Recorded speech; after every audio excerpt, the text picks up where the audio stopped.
And the screen is, what's funny is that the adult viewer of a kid with a screen, we can't see what's going on in the kid's mind.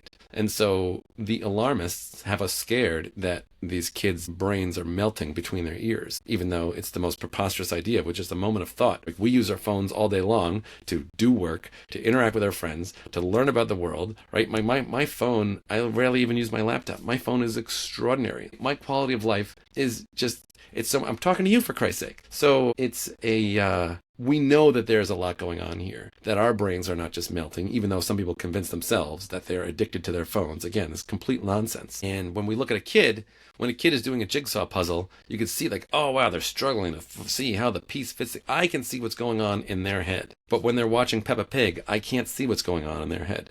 But the kid has to figure out the motivation of all these characters. It's a lot more involved than a stupid jigsaw puzzle. I mean, jigsaw puzzle's great. You enjoy that. That's wonderful. But it is inferior in richness and depth to a children's cartoon. Even the Coco Melon Lemon, the most inane, idiotic drivel that's on YouTube that people are afraid of. A kid has to figure out, what is this character's motivation? Why are they chasing after that character? What is the story here?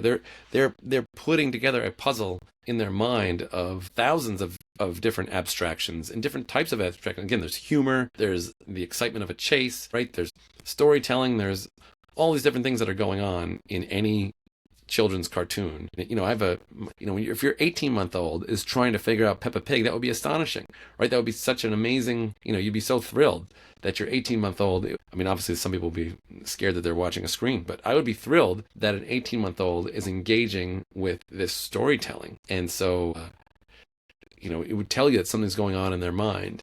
But when they're 4, suddenly we think it's just, 4-year-old watching Peppa Pig is just, mind rot. That's crazy.